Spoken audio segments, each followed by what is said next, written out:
आप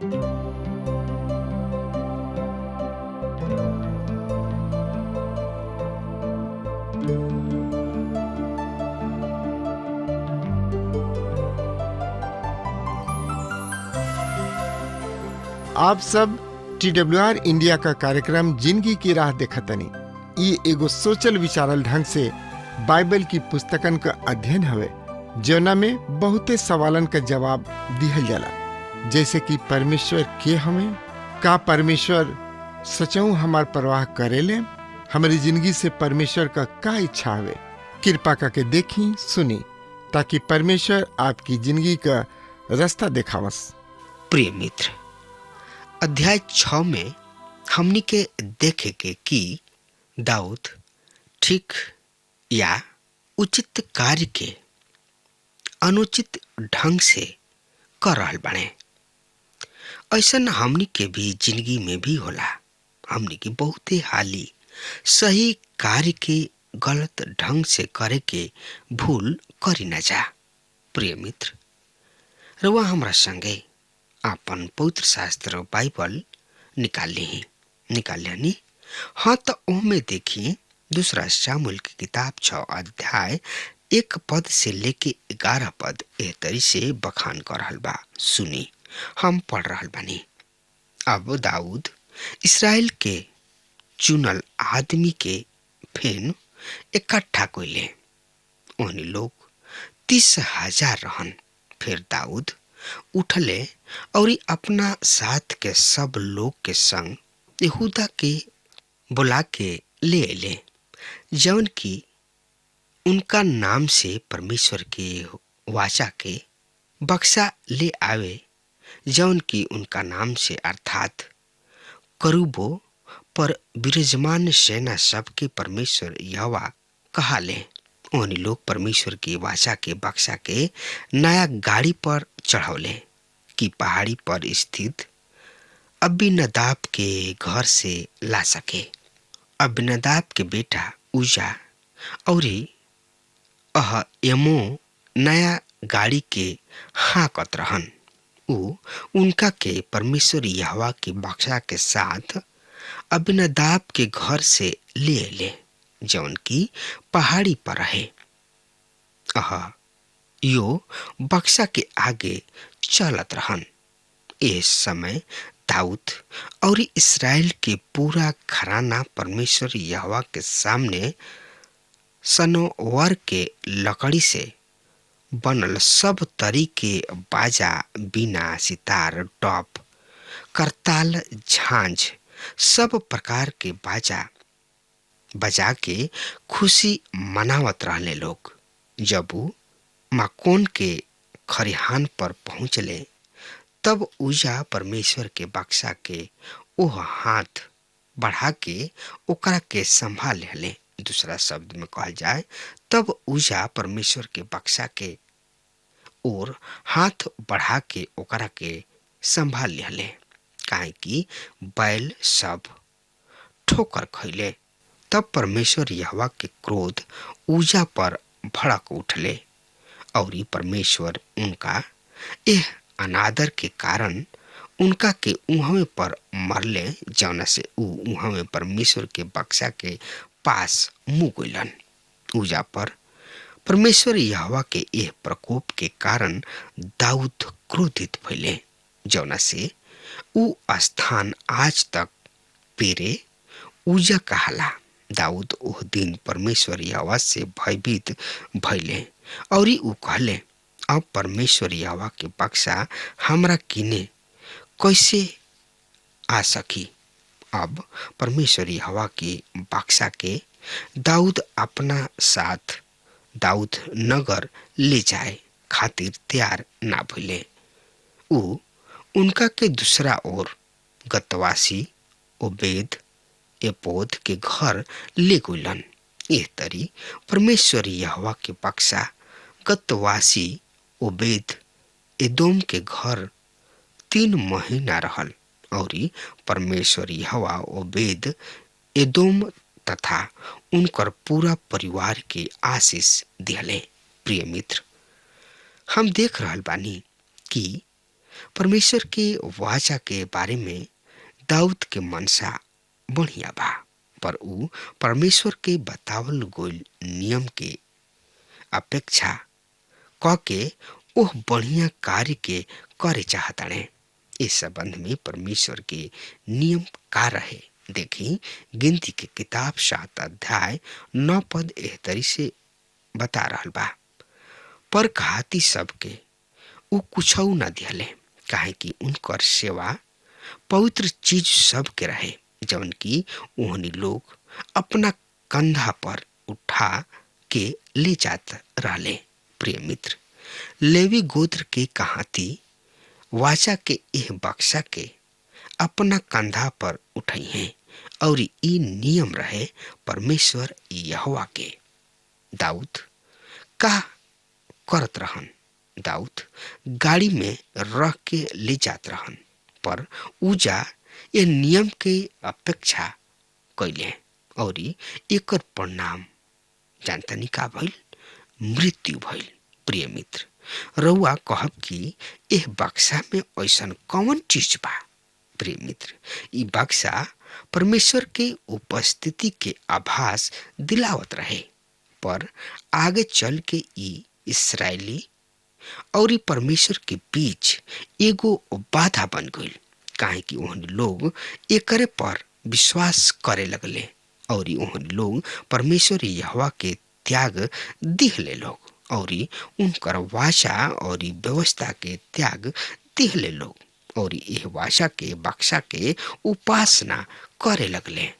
प्रिय मित्र, आज कलीसिया प्रभु भोज के प्रति ऐसने व्यवहार बना रहल बिया, परिणाम एकर रोग और मृत्यु है। जैसे कि पहला कुरिन्थियो 11 अध्याय के 29 से 33 पद ए तरी से बतावल गइल बा। सुनी ध्यान से, काहे कि जे खाला और पिएला यदि उचित रीति से प्रभु के देह के पहचानला बिना खाए पिएला तो अपना ऊपर दंड ले आवे खातिर ही ऐसन करेला। यही कारण तोनी लोग में से बहुते से कमजोर और रोगी बने और बहुते सुत भी गोइल बने।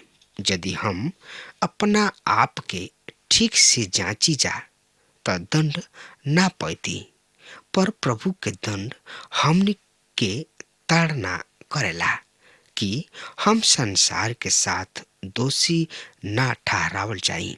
हे हमार भाई लोग, जब तू भोजन करे जा तो एगो दूसरका के खातिर ठहरल रहा। प्रिय मित्र, वाचा के संदूक ले आवे के घटना ऊ ह जवन दाऊद परमेश्वर खातिर भवन बनावे के प्रस्ताव रखले। उजा के मृत्यु से दाऊद क्रोधित भइलन, काहे कि परमेश्वर भी यह बात से क्रोधित रहन कि दाऊद अनुचित ढंग से बक्सा के काहे ले आ रहल बने।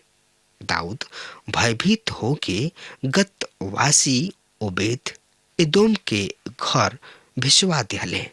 तब प्रिय भाई बहन, और ज्यादा जानकारी खातिर वह हमरा संगे आपन पवित्र शास्त्र बाइबल से देखी दूसरा शामुएल की किताब 6 अध्याय 11 पद से लेके 12 पद ए तरी से बखान कर रहल बा। यही तरी परमेश्वर यहोवा के बक्सा गतवासी ओबेद एदोम के घर 3 महीना रहल और परमेश्वर यहोवा ओबेद एदोम तथा उनकर पूरा परिवार के आशीष दिहले। तब दाऊद राजा के सूचना दिहल गइल। परमेश्वर के बक्सा के कारण परमेश्वर यहोवा ओबेद एदोम के परिवार के और जवन कुछ उनकर हा वो सब के आशीषित कैले बाणे। दाऊद जाके घर से दाऊद नगर में आनंद पूर्वक ले अले। प्रिय मित्र, अब दाऊद सबक सीख गइले। उ बक्सा के दाऊद नगर ले आवे खातिर दृढ़ संकल्प कर चुकल बाड़े। अब ऊ ओकरा के नियम के अनुसार अइहे। 13 से 16 पद यही अध्याय के एक तरी से बखान कर रहल बा। सुनी ध्यान से। और ऐसन भइल कि बक्सा के उठावे वाला 6 कदम चल पौले रहन कि ऊ एगो बैल और एगो मोट बाछा के बलि कैलन। दाऊद तो परमेश्वर के सामने शनि के एपोद पहरले तन्मय होके नाचत रहन। ए तरी दाऊद इसराइल और इसराइल के पूरा घराना परमेश्वर यहोवा के बक्सा के जय जयकार तथा नरसिंगा के आवाज के साथ ले आवत रहले। और ऐसन भइल कि जब परमेश्वर यहोवा के बक्सा दाऊद नगर में पहुंचल तो शाऊल के बेटी मिकल अपना खिड़की से ताकी के यानी कि झांकी के दाऊद राजा के परमेश्वर यहोवा के सामने नाचत कूदत देखले और ओकरा के अपना मन में तुच्छ जनलन। प्रिय मित्र, मिकल दाऊद के पहल की मेहरारू रही। मिकल दाऊद के एगो राजा और अपना मर्द के रूप में देखत रही, पर दाऊद केवल अपना परमेश्वर यहोवा में आनंद और खुशी करत रहन यानी कि मनावत रहन। एकरा के दूसरा शब्द में कहल जा सकता, पर दाऊद केवल अपना परमेश्वर में आनंद और खुश रहन। लगभग 11 भजन लिखले। दाऊद वाचा के बक्सा के ले आवे के यह महान घटना पर तो एकरा बारे में और ज्यादा जानकारी खातिर हुआ हमारा संगे दूसरा सामुएल के किताब 6 अध्याय 17 और 18 पद एह तरी से बखान कर रहल बा। ऊ परमेश्वर यहोवा के बक्सा के लाके ओ तंबू के भीतरी यानी कि समियाना के भीतरी नियत स्थान पर रखले, जौन के दाऊद एह काम के खातिर बनौले रहन। एकरा बाद दाऊद परमेश्वर यहोवा के सामने होम बलि मेल बलि चढ़ौले। जब दाऊद होम बलि और मेल बलि चढ़ौले तो ऊ सेना सबके परमेश्वर यहोवा के नाम से प्रजा के आशीर्वाद दिले।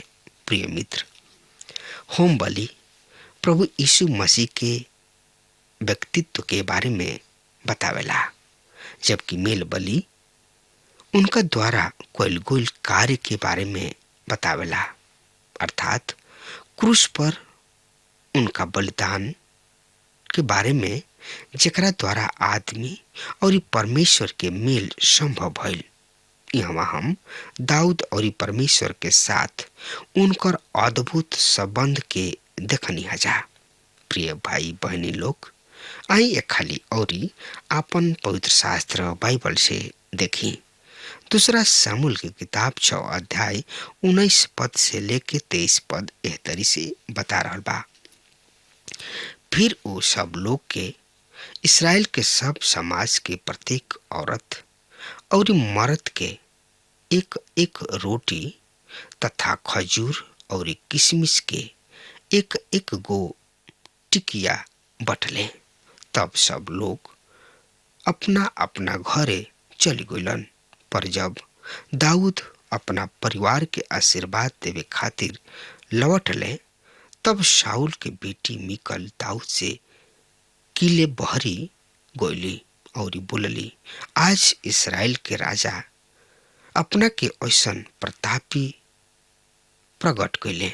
ऊ अपना के अपना सेवकन के दासी सब के सामने ऐसन उघर ले रहन जैसे कि कौनो मूर्ख निर्लज होखे।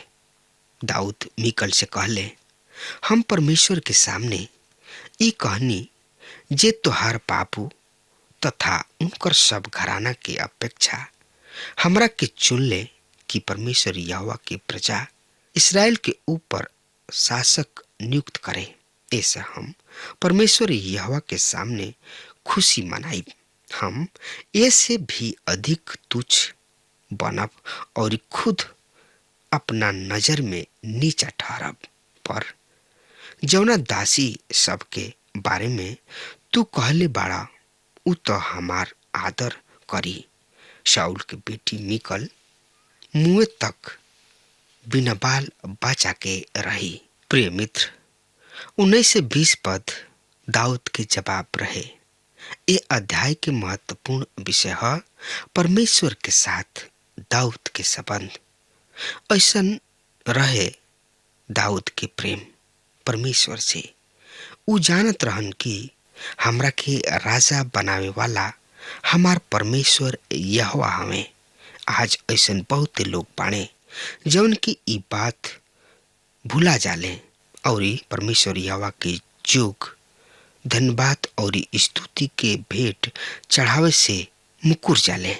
प्रिय मित्र, एकरा के दूसरा शब्द में कहल जाए कि लोग आज ऐसन बहुते लोग बाणे जौन की प्रभु यीशु मसीह के धन्यवाद के भेंट ना चढ़ावेलन, लेकिन प्रभु परमेश्वर उनका जिंदगी में बहुत ही ऐसन कार्य करलन जौन की उन लोग के धन्यवाद के भेंट चढ़ावे के चाहिए।